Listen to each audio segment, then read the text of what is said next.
The Murder of Roger Ackroyd is a 1926 mystery novel by Agatha Christie. The book is the third of Christie's novels to feature the character of Hercule Poirot, a detective who appears frequently in her work. In the novel, Poirot comes out of retirement to investigate the murder of Roger Ackroyd, a wealthy widower who is well known in his small village. Known for its twist ending, the novel was well received by critics at the time of its release. In 2013, the British Crime Writers Association voted it the best crime novel of all time. Agatha Christie.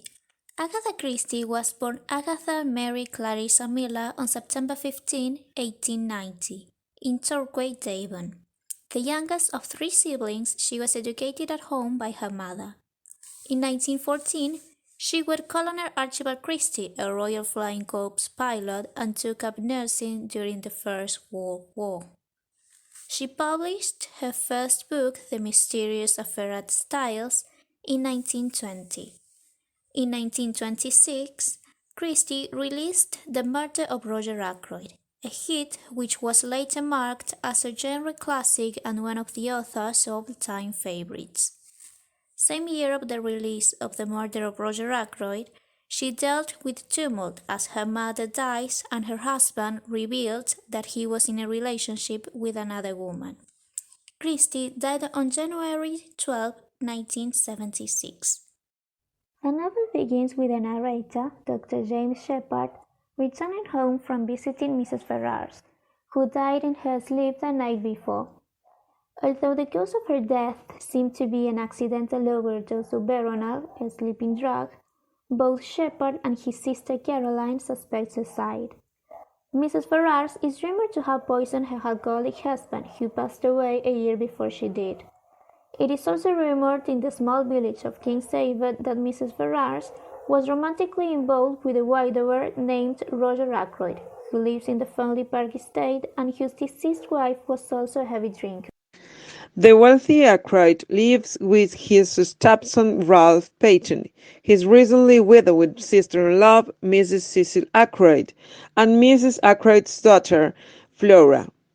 Also residing in the estate are several servants, including Ackroyd's butler, Parker, and Miss Russell, the housekeeper.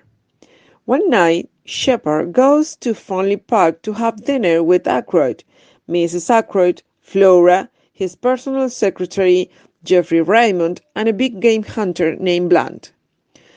After dinner, Sheppard meets privately with Ackroyd in his study, where Ackroyd reveals to him that Mrs. Ferrars was being blackmailed by someone who knew she had poisoned her husband.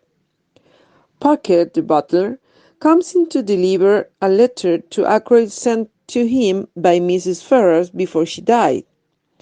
She writes in the letter that she will reveal the name of her blackmailer. Ackroyd asks to finish reading the letter in private, so Sheppard leaves. Outside the gates of the home, he runs into a stranger who asks him for directions to Fenley Park. When Sheppard arrives home, he receives a phone call from Parker telling him that Ackroyd has been murdered. After rushing back to Fenley Park, however, Sheppard discovers that Parker had not placed any such call. The two men find Ackroyd dead in his study, a metal dagger sticking out of his neck. Sheppard notices that the letter from Mrs. Ferrars is gone.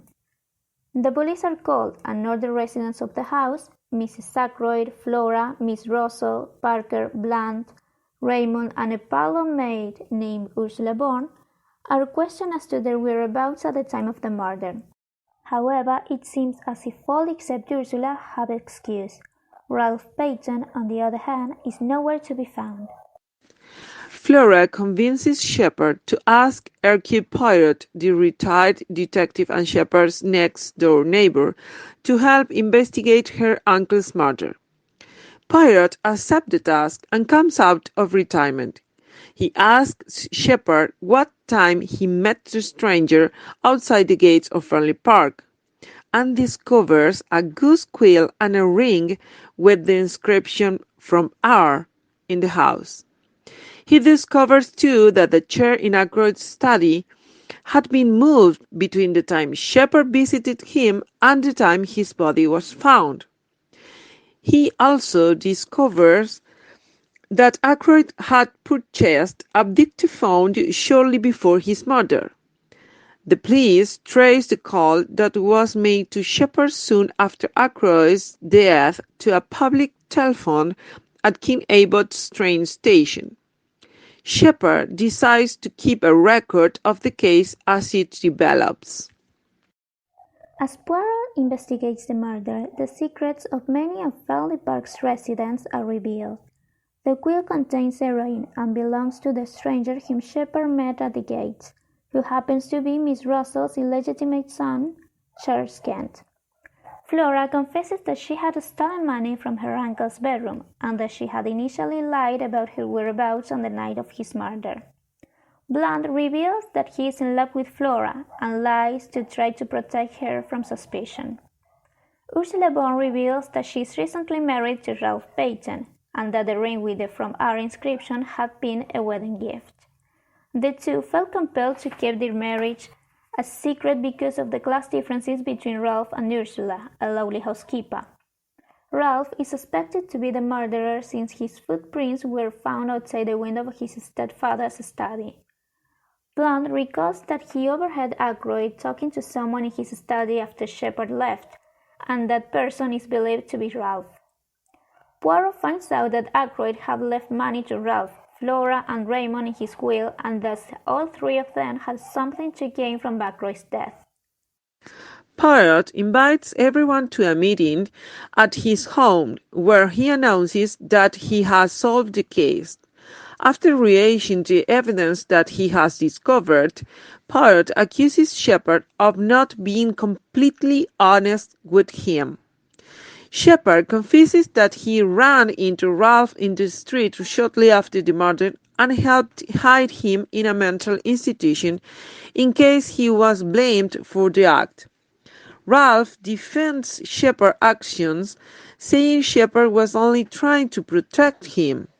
Poirot says the real murderer needs to come forward to clear Ralph's name.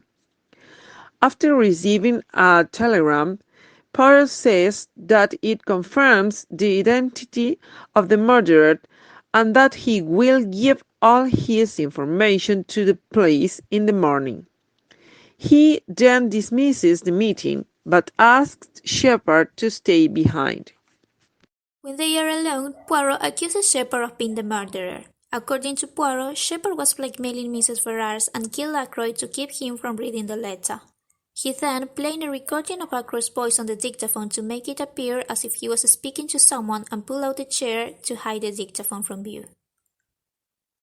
After taking the letter from Ackroyd, he planted footprints outside the study window to frame Ralph before meeting Charles Kent at the front gates.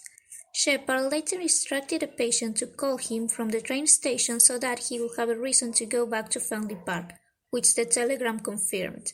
As one of the first to discover Ackroyd's body, Shepard managed to put the dictaphone in his bag and take it away before anyone saw it. Although Shepard denies all of this at first, he eventually confesses that Poirot has discovered the truth. Poirot tells Shepard that he will reveal what he knows to the police in the morning and that Shepard should go home and finish his manuscript. Shepard does, addressing the completed manuscript to Poirot. He then kills himself with an overdose of veronal, the same method by which Mrs. Ferrars had died.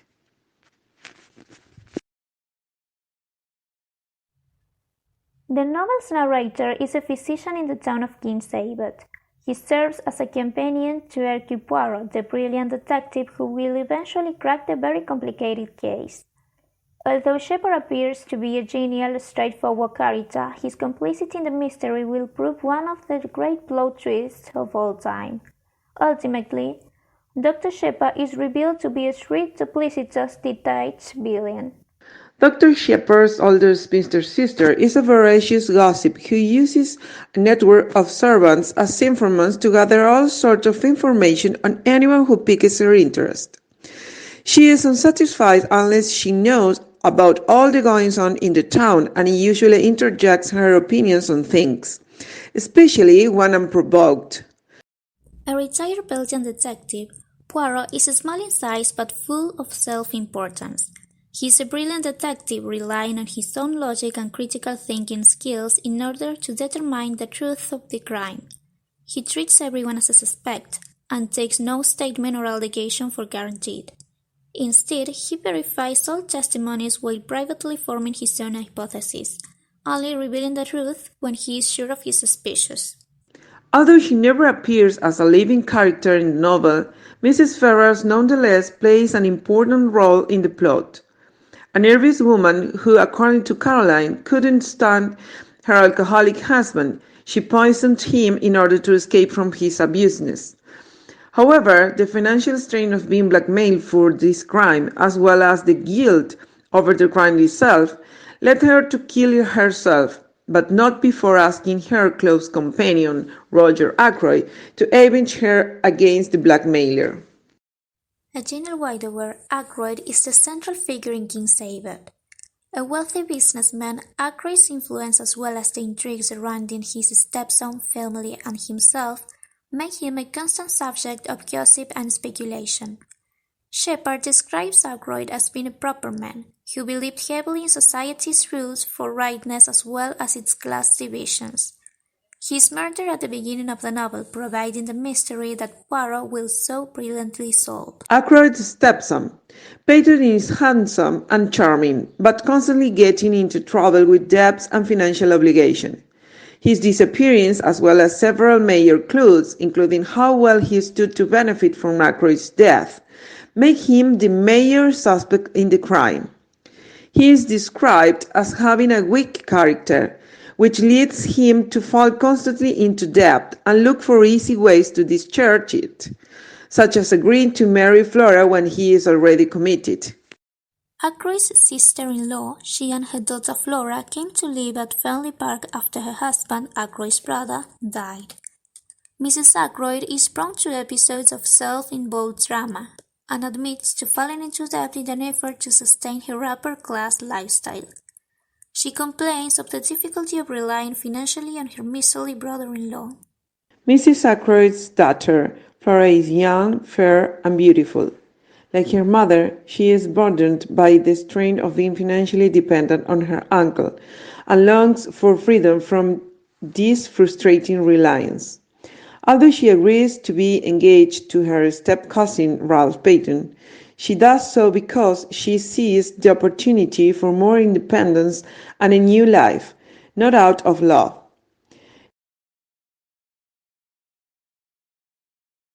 Although many characters in the novel act on impulse and are motivated entirely by emotion, Poirot's brilliance lies in his ability to distance himself from his emotions and consider every fact objectively. He constantly references the importance of his method, the way he systematically considers the facts, taking nothing for granted and no one on his word, until he can build the truth from the facts he has collected. As much as the novel promotes the power of method and logic, it similarly points out the danger of assumptions. Characters in the novel are constantly making assumptions about each other and about the murder. Nearly every time a character makes an assumption without having used method and logic to back it up, they are proven wrong. A major human question is one of nature versus nurture. Does a person's environment determine their behavior, or is their behavior determined by their innate character? It is the precise combination of a weak character and the right circumstances, both nature and nurture, that create a criminal. In the case of Dr. Shepard, it was his streak of weakness combined with the opportunity to make easy money, and then the desperate need to hide his behavior that provoked him to commit murder. Shepard is not a sociopath or a hardened criminal, merely a weak man who was put in a tempting and then challenging situation. Poirot solved a murder. Could you solve a word search? Come on, let's solve a word search. You have 3 minutes to finish.